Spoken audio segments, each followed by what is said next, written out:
दोस्तों, बढ़ती हुई टेक्नोलॉजी हमारे लिए किसी वरदान से कम नहीं है, लेकिन कभी कभी ये टेक्नोलॉजी हमारे लिए किसी परेशानी का सबक भी बन जाती है। कुछ ऐसा ही हुआ हमारी आज की कहानी में एक माँ के साथ, जो कि एक वेल डिजाइन कार में अपने बच्चों के साथ बाहर गई, लेकिन गलती से उसका बच्चा उस कार में फंसा रह गया। और फिर क्या हुआ ये जानने के लिए आखिर तक हमारे साथ बने रहें। कहानी की शुरुआत होते ही दोस्तों हमें एक चमचमाती कार देखने को मिलती है, जो कि हाल ही में मोनोलिथ ऑटोमेटिक कॉर्पोरेशन द्वारा डिजाइन की गई थी। ये बेहद ही खास कार थी। इसे ह्यूमंस के साथ हो रहे हैरेसमेंट और चोरी डकैती जैसी परेशानियों से बचने के लिए डिजाइन किया गया था। ये एक बुलेट प्रूफ कार थी और इसमें एक वॉल्ट फीचर भी था, जिससे कार बिल्कुल किसी तिजोरी की तरह ही सेफ हो जाएगी। इसके बाद हमें दिखाई जाती है सेंड्रा नाम की एक खूबसूरत सी महिला, जो कि अपने 2 साल के बच्चे डेविड के साथ इंडिपेंडेंस डे पर अपनी दादी के घर जा रही थी। सेंड्रा उसी कार में है जो मोनोलिथ ऑटोमेटिक कॉर्पोरेशन द्वारा डिजाइन की गई थी। ये कार सेंड्रा को उसके पति कार्ल ने गिफ्ट की थी। और यहाँ हमें पता चलता है कि कार में लिलिथ नाम का एक आर्टिफिशियल इंटेलिजेंस भी है। जैसे कि गूगल असिस्टेंट, वैसे ही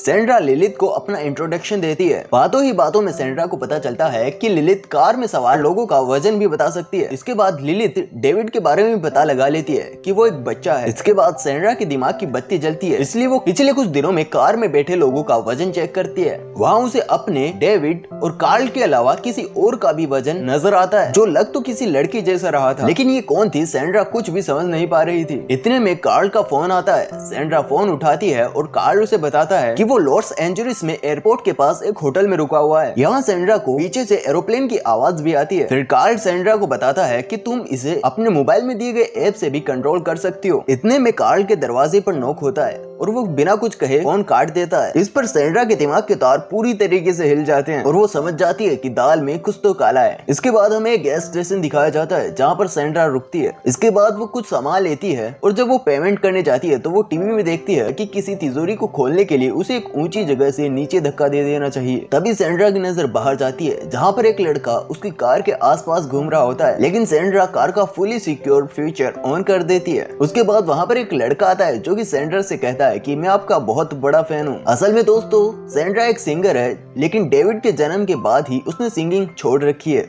अब वो बाहर जाने वाली होती है, लेकिन वो पहले देखती है कि डेविड वहाँ पर नहीं है, इसलिए सेंड्रा घबरा जाती है और डेविड को ढूंढने लगती है। और जब वो बाहर जाती है तो वो देखती है कि कुछ लड़कियां डेविड को अपनी कार में बिठाकर उसके साथ खेल रही हैं। ये सब देखकर सेंड्रा का गुस्सा 7वें आसमान पर पहुंच जाता है, क्योंकि वो इतनी देर से डेविड को ढूंढ रही थी, लेकिन इन लड़कियों ने उसे डेविड के बारे में नहीं बताया। इसलिए सेंड्रा उन लड़कियों को बुरा भला कहकर वहाँ से चली जाती है। सेंड्रा अपनी कार में बैठी ही होती है, लेकिन तभी इन लड़कियों के बॉयफ्रेंड सेंड्रा की तरफ आते हैं। लेकिन यहाँ सेंड्रा कार के वॉलेट फीचर को ऑन कर देती है और ये लोग हाथ पर हाथ रखे देखते रह जाते हैं। अब सेंड्रा यहाँ से निकल जाती है। फिर रास्ते में हम देखते हैं कि सेंड्रा काफी खुश थी, क्योंकि बड़े लंबे समय के बाद उसे उसका कोई फैन मिला था। अपनी इस खुशी को किसी के साथ शेयर करने के लिए सेंड्रा अपनी सबसे खास फ्रेंड जेसी को कॉल करती है। वो जेसी से ये सब कुछ शेयर कर ही रही थी, लेकिन तभी उसे एरोप्लेन की आवाज सुनाई देती है, बिल्कुल वैसे ही जैसी कार के पीछे से आ रही थी। सेंड्रा जेसी से पूछती है कि तुम कहाँ हो। इस पर जेस कुछ ठीक ठीक जवाब नहीं देती और फोन को कट कर देती है। लेकिन अब सेंड्रा समझ चुकी थी कि उसका पति उसे चीट कर रहा है। सेंड्रा बहुत गुस्से में होती है, इसलिए वो अपनी दादी के घर पहुंचने के बावजूद भी कार में लॉस एंजलिस का डिस्टेंस सेट करके और अपनी दादी के घर के बाहर से ही निकल जाती है। इस दौरान सेंड्रा कार्ल को फोन कर रही थी, लेकिन कार्ल उसका फोन नहीं उठा रहा था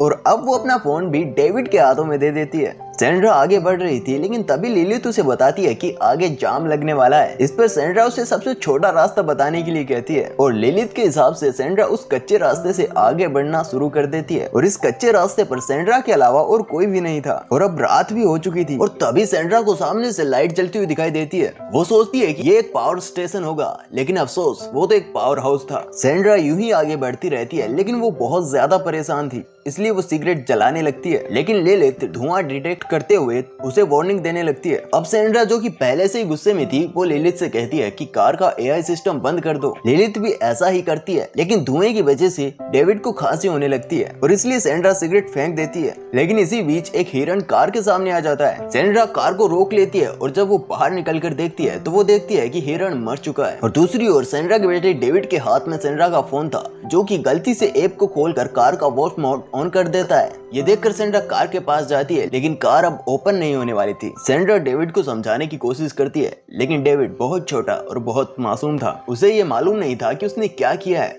और उसे ये भी नहीं मालूम था कि अब आगे क्या करना है। डेविड के हाथ से मोबाइल नीचे गिर जाता है। अब सैंड्रा पूरी तरीके से फंस चुकी थी, लेकिन अब वो हिम्मत नहीं हारती है, इसलिए वो एक बड़ा सा पत्थर लाकर कार के शीशे पर दे मारती है। लेकिन इससे अब कुछ भी नहीं होने वाला था, क्योंकि कार बुलेट प्रूफ थी। और उधर डेविड भी कार के अंदर बैठे बैठे रोने लग जाता है। इसलिए सैंड्रा उस पावर हाउस की तरफ जाती है जो कि उसे रास्ते में मिला था, ये सोच के कि कोई मदद मिल जाए। लेकिन इस पावर हाउस में कोई भी नहीं होता है सिवाय एक फोन के, जो भी इंडिपेंडेंस डे होने की वजह से बंद था। लेकिन इसके बावजूद भी सैंड्रा वहाँ से खाली हाथ नहीं जाती है। वो एक टॉर्च और एक बड़ा सा औजार उठाकर अपने साथ ले आती है। वापस आकर सैंड्रा कार के ऊपर चढ़ती है और शीशे को तोड़ने की कोशिश करने लगती है। लेकिन तभी वहाँ पर एक भयानक सा डॉग आ जाता है, जो कि आज पूरा मूड बना के आया था कि इस महिला को तो मैं नोच ही लूंगा। लेकिन सैंड्रा भी दोस्तों हिम्मत नहीं हारती है और उसे रफा दफा कर देती है। इसके बाद वो शीशे को भी तोड़ने की कोशिश करती है, लेकिन उससे कुछ होता नहीं है। थक हार कर वो कार के ऊपर लेट जाती है और ये उम्मीद करती है कि शायद कार्ल उसे फोन करेगा और उसकी मदद करने भी आएगा। लेकिन ऐसा कुछ होने वाला नहीं है। यहाँ सैंड्रा की आंख लग जाती है और जब उसकी आंख खुलती है तो वो देखती है कि सूरज तेजी से चमक रहा है। सैंड्रा को याद आता है कि यहाँ आते वक्त उसने एयरपोर्ट 1 का कोई बोर्ड देखा था, यानी कि अगर उसे मदद चाहिए तो उसे वो पॉइंट ढूंढना होगा जो कि उसने देखा था। इसके बाद सैंड्रा डेविड को देखती है, फिर वो उसे सुनसान रोड पर अकेला ही छोड़कर एयरपोर्ट ढूंढने के लिए निकल पड़ती है। गर्मी बहुत तेज थी और सैंड्रा काफी चल भी चुकी थी,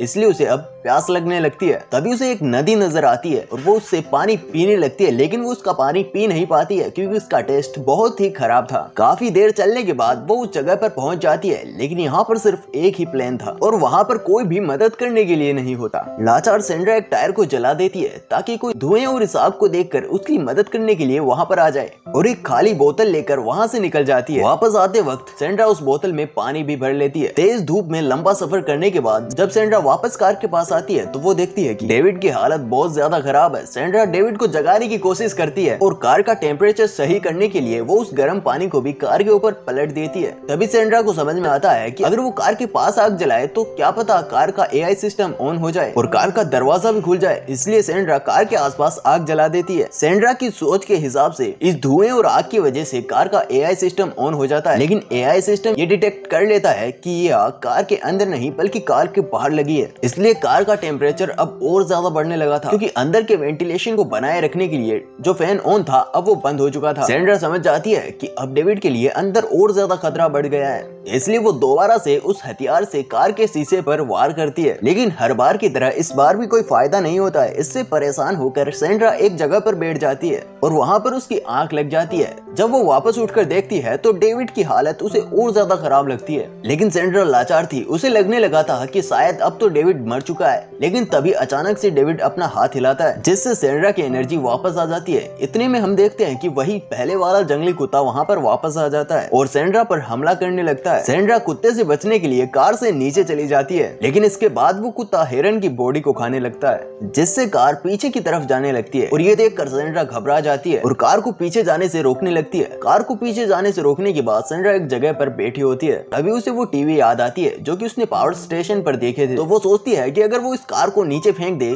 तो हो सकता है कि कार के दरवाजे खुल जाएं और कार में मौजूद सेफ्टी फीचर डेविड को बचा लेंगे। और वैसे भी डेविड को सीट बेल्ट से अच्छे से बांधा गया है। और इसके बाद सैंड्रा कार को खाई में फेंक देती है और तभी कार का एआई सिस्टम ऑन हो जाता है, जिसके बाद कार में मौजूद सभी एआई सिस्टम इंसान को बचाने में लग जाते हैं, यानी कि अब डेविड सेफ था। उधर सैंड्रा भागते हुए खाई में नीचे जाती है और लकीली यहाँ पर कार के दरवाजे भी खुल जाते हैं, जिसके बाद सैंड्रा डेविड को बाहर निकाल लेती है। और सैंड्रा सोचती है कि अब कार तो खराब हो चुकी होगी, लेकिन कार अब भी बिल्कुल सही थी। इसलिए सैंड्रा तुरंत कार में बैठती है और वहाँ से निकल जाती है। कुछ देर बाद हमें एक हॉस्पिटल दिखाया जाता है जहाँ पर सैंड्रा और डेविड थे, जो कि दोनों एकदम सुरक्षित थे। ये देखकर सैंड्रा बहुत ही खुश होती है। लेकिन सैंड्रा और काल के रिश्ते का क्या हुआ और काल कहाँ है ऐसा बताया नहीं जाता है। और इसी के साथ यहाँ पर ये कहानी खत्म हो जाती है। तो यही थी हमारी आज की कहानी। वीडियो पसंद आया हो तो लाइक कर देना, चैनल पर नए हो तो सब्सक्राइब कर देना। मिलते हैं अगले वीडियो में।